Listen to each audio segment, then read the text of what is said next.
بسم اللہ الرحمن الرحیم۔ سامعین کرام و معزز ساتھیو، بزرگان دین و برادران اسلام، الحمدللہ ثم الحمدللہ، اللہ تبارک و تعالیٰ کی خاص عطا کردہ توفیق پاک سے ہمارا درس تفسیر قرآن کا یہ سلسلہ جاری و ساری ہے۔ اس میں ہم لوگ قرآن مجید فرقان حمید کی تفسیر اور ترجمے کو سمجھنے کی کوشش کر رہے ہیں تاکہ جان سکیں کہ اللہ تبارک و تعالیٰ اپنے کلام کے ذریعے سے ہم سے کیا فرمانا چاہتا ہے۔ تو کل جو ہے اور پرسوں جو ہمارا موضوع تھا وہ قرآن مجید فرقان حمید کو جمع کرنے کے متعلق، قرآن مجید فرقان حمید کی ترتیب کے متعلق، اور پھر جو ہے وہ قرآن مجید فرقان حمید کو پھر اس کے بعد جو ہے اس کی تفسیر کس طرح سے کی گئی اس کے متعلق ابھی ہماری بات ہوگی۔ مطلب جمع اور ترتیب کے متعلق میں نے آپ کو بتا دیا کس دور میں ہوئی، اور پھر وہ صحیفے کہاں پر رہے، اور پھر کس طرح سے جو ہے وہ آگے چلتے رہے، اور آخر میں جو ہے وہ صحیفے حضرت عثمان غنی رضی اللہ تعالی عنہ نے جو ہے وہ باقاعدہ طور پر اس کے جو ہے وہ چھپوا کر اسے جو ہے وہ تقسیم کروا دیا تھا۔ تو اسی وجہ سے حضرت عثمان غنی رضی اللہ تعالی عنہ کو جامع القرآن کا لقب عطا فرمایا گیا۔ آج جو ہے ہمارا جو موضوع ہے وہ ہے تفسیر قرآن۔ تفسیر، جیسے میں آپ کے سامنے تفسیر بیان کر رہا ہوں، تفسیر کیوں بیان کر رہے ہیں؟ اس وجہ سے کہ کچھ جو ہے وہ کلام اس طرح کے ہوتے ہیں کہ جن کلاموں میں وضاحت کی ضرورت ہوتی ہے، اس کی جو ہے وہ توضیح کی ضرورت ہوتی ہے، اس کی شرح کرنے کی ضرورت ہوتی ہے، اس کو آسان کر دینے کی ضرورت ہوتی ہے تاکہ اس کے مفہوم کو، تاکہ اس کے مطلب کو، اس کی مراد کو آسانی سے سمجھا جا سکے۔ تو اب تفسیر قرآن مجید فرقان حمید دیکھیں تو بہت ساری تفاسیر جو ہے وہ ہمیں نظر آتی ہیں، لیکن اگر تفسیر قرآن کی تاریخ کے اوپر اگر غور کریں کہ تفسیر قرآن کی تاریخ کا آغاز کب ہوا، تو اس کے تقریباً 4 ادوار ہیں۔ کتنے؟ اس کے 4 ادوار ہیں، 4 دور ہیں۔ دور کی جمع ادوار، جو 4 جو ہے وہ اس کے ادوار ہیں۔ اور جو پہلا جو دور ہے نا وہ یہ ہے کہ پہلے اس کو سمجھ لیجئے کہ تفسیر کا مطلب تو شرح اور وضاحت، ٹھیک ہے، اور مفسر کون ہوگا؟ مفسر تفسیر کرنے والا، اور مفسر کون ہوگا؟ سین کے زبر کے ساتھ، جس کو تفسیر بیان کی جائے گی، ٹھیک ہے نا۔ اب یہ دیکھیں کہ قرآن مجید فرقان حمید جو ہے وہ یہ پہلا دور ہے، قرآن پاک کی تفسیر کا یہ پہلا دور ہے۔ قرآن مجید روشن عربی زبان میں اور لغت عرب کے اسلوب اور بیان کے مطابق نازل ہوا، کیونکہ یہ اردو میں یا فارسی میں یا پنجابی میں یا سرائکی میں یا بلوچی میں یا انگلش میں تو نازل نہیں ہوا۔ یہ قرآن مجید فرقان حمید جو ہے وہ خالص عربی میں جو ہے وہ نازل ہوا، اس لیے صحابہ کرام رضوان اللہ تعالی علیہم اجمعین جو ہے وہ اس کی مراد کو بہت اچھی طرح سے سمجھتے، کیونکہ وہ بھی عربی جانتے تھے اور فصاحت و بلاغت کو سمجھتے تھے، ماحول کے اندر رہتے تھے، تو اس کے اغراض و مقاصد انہیں معلوم ہو جاتے۔ لیکن چونکہ تمام کے تمام صحابہ کرام علمی اور عقلی اعتبار سے جو ہے وہ بالکل ہم پلہ نہیں تھے، ظاہر سی بات ہے کہ اسلام کی تبلیغ کا سلسلہ رہا، پھر اس کے بعد صحابہ کرام نے جو ہے وہ تبلیغ جو ہے وہ شروع کی، اور پھر جب تبلیغ شروع کی تو ظاہر سی بات ہے کہ کئی سارے ایسے تھے جو اسلام قبول کیا۔ اب صحابی کے مرتبے کو تو وہ بھی پہنچ گئے، لیکن ہر صحابی جو ہے وہ اس وقت میں اتنا جو ہے وہ سمجھنے کے قابلیت کا حامل اس وقت میں نہیں تھا، تو اسے تو بہت ساری چیزیں سمجھنے کی ضرورت تھی، تو لہذا وہ اس اعتبار سے کئی صحابہ کرام رضوان اللہ تعالی علیہم اجمعین ایسے تھے جو مرتبے کے اعتبار سے اور رتبے کے اعتبار سے، علم کے اعتبار سے، عقل کے اعتبار سے جو ہے وہ ایک جو ہے ہم پلہ نہیں تھے۔ اگر صحابیت کے اعتبار سے دیکھیں، نفس صحابیت کے اعتبار سے، تو یہ مرتبہ تو ان کے پاس تھا، اور ہمارا یہ عقیدہ ہے کہ ہم کہتے ہیں کہ صحابی جب ثابت ہو گیا تو ہر صحابی نبی جنتی ہے، ہر صحابی نبی کیا ہے؟ پھر وہ جنتی ہوگا ہی ہوگا، یہ ہمارا عقیدہ۔ اب صحابی ہے کون؟ اچھا، صحابی جو ہے وہ جس نے رسالت میں آپ صلی اللہ علیہ وآلہ وسلم کے ظاہری دور انور میں، ظاہری حیات مبارکہ میں آقا کریم علیہ الصلوۃ والسلام کے ساتھ جو ہے وہ صحبت اختیار کی ہو، حضور کی صحبت کا شرف پایا ہو۔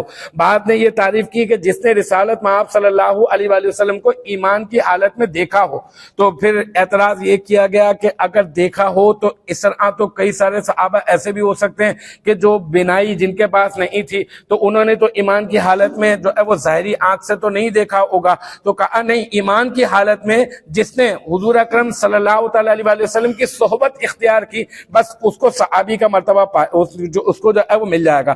جس طرح سے کوئی صحابی، کوئی ولی، کوئی پیر، کوئی متقی، پرہیزگار، کچھ بھی ہو جائے، جتنی عبادات کر لے، کوئی مرتبہ نبوت کو نہیں پہنچ سکتا، اسی طرح سے کوئی جو ہے جتنا بھی بڑا ولی بن جائے، کوئی مرتبہ صحابیت کو نہیں پہنچ سکتا۔ مرتبہ صحابیت کو ایسے ہی نہیں مل جاتا، مرتبہ صحابیت جو ہے وہ آقا کریم علیہ الصلوۃ والسلام کے ساتھ ایمان کی حالت میں صحبت اختیار کرنے سے جو ہے وہ حاصل ہوتا ہے۔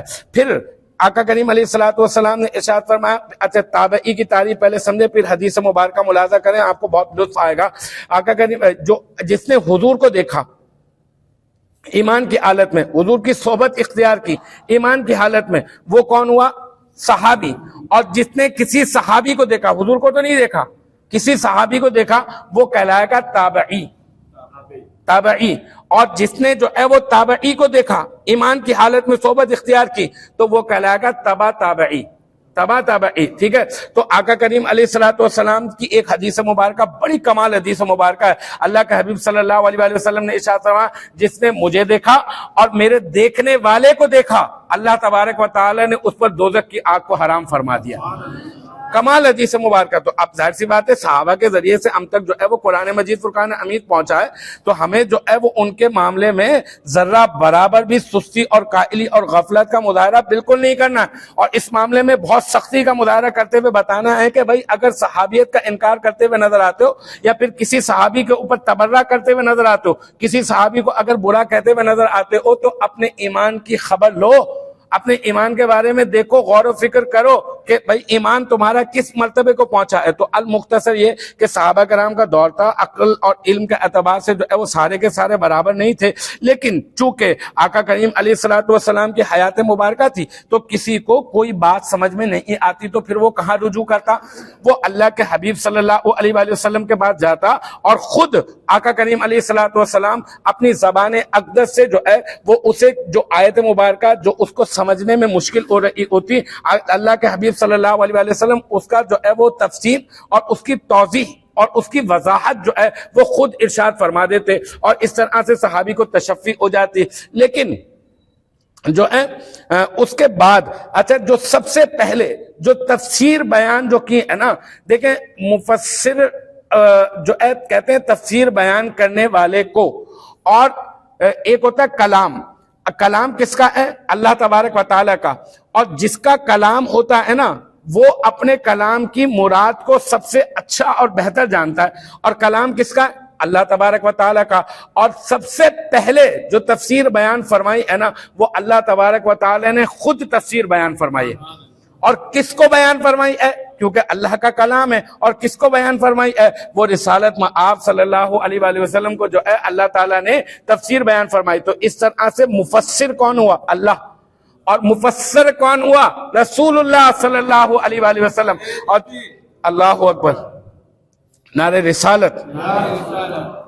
اس مرحلے میں تو سب سے پہلے اللہ تبارک و تعالی نے قرآن مجید کی تفسیر اپنے حبیب صلی اللہ علیہ وآلہ وسلم کو اپنے کلام کی مراد جو ہے وہ بہتر جو ہے وہ طریقے سے اللہ تبارک و تعالی نے اپنے حبیب صلی اللہ علیہ وآلہ وسلم کو جو ہے وہ ارشاد فرمائی۔ پھر اس کے بعد اللہ تعالی نے یہ والی ذمہ داری جو ہے وہ اپنے حبیب صلی اللہ علیہ وآلہ وسلم کو عطا فرمائی، اور اس مقام کو، اس مفسر ہونے کے مقام کو، اس تفسیر بیان کرنے کے مقام کو اللہ تعالیٰ نے اپنے حبیب کے لیے خود قرآن پاک میں ارشاد فرمایا۔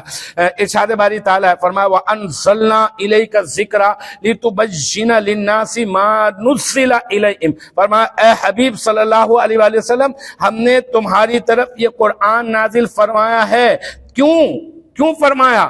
کیونکہ آپ مفسر ہیں نا، آپ تفسیر بیان فرمانے والے، آپ کو تفسیر ہم نے سکھائی ہے، اب آپ جو ہے اس قرآن کی آیات کی تفسیر جو ہے وہ دوسرے لوگوں تک پہنچا دیں، اس وجہ سے ہم نے تاکہ لوگوں تک آپ پہنچا دیں جو ان کی طرف نازل کیا گیا ہے، اور اصل مراد اللہ اور اس کا حبیب ہی جان سکتا ہے، کیونکہ کلام جس سے وہ بہتر سمجھتا ہے، اور جس سے جو کلام کرنے والا وہ مراد بہتر سمجھتا ہے، اور جس سے کلام کیا جائے وہ مراد جو ہے وہ بہتر سمجھتا ہے۔ اور جب اللہ نے چاہا اپنے حبیب صلی اللہ علیہ وسلم کو، اور ایک مقام تو پھر ایسا بھی ہے کہ جو آقا کریم علیہ الصلوۃ والسلام نے ارشاد فرمایا کہ بس پھر اللہ تبارک و تعالی نے مجھے وہ چیزیں عطا فرمائیں، وہ چیزیں عطا فرمائیں، اور علم کے وہ جو ہے وہ جوہر اور وہ خزانے عطا فرمائے کہ مجھ تک سارے کے سارے اگلوں کی اور پچھلوں کی خبر جو ہے وہ پہنچا دی گئی، اور بالکل چاہے پہلے والا ہو، اگلوں کی اور پچھلوں کی سب کی خبر جو ہے وہ مجھ تک جو ہے وہ پہنچا دی گئی۔ پھر ایک اور آیت مبارکہ، وَالَّذِي بَعَثَ فِي الْأُمِّيِّينَ رَسُولًا مِّنْهُمْ يَتْلُو عَلَيْهِمْ آيَاتِهِ وَيُزَكِّيهِمْ وَيُعَلِّمُهُمُ الْكِتَابَ وَالْحِكْمَةَ وَإِن كَانُوا مِن قَبْلُ لَفِي ضَلَالٍ مُبِينٍ۔ اللہ نے اپنے حبیب کو کیوں مبعوث فرمایا؟ اللہ خود ارشاد فرماتا ہے، فرمایا کہ اللہ تعالیٰ نے وہی ہے بعثا، اللہ ہے بعثا، جس نے جو ہے وہ مبعوث فرمایا، کیا کس کو؟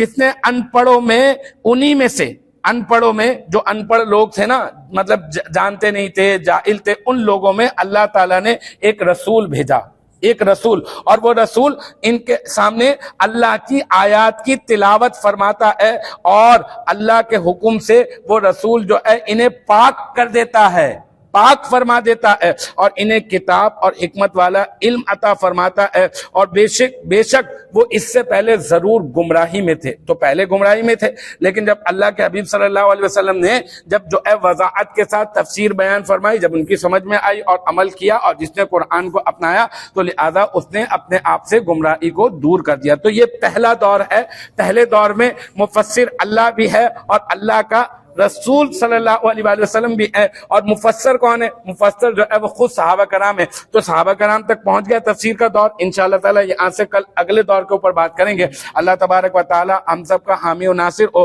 اور ہم سب کو قرآن مجید فرقان حمید کو صحیح معنوں میں پڑھنے، سمجھنے اور اس پر عمل پیرا ہو کر زندگی بسر کرنے کی توفیق مرحمت فرمائے۔ وآخر دعوانا ان الحمدللہ رب العالمین۔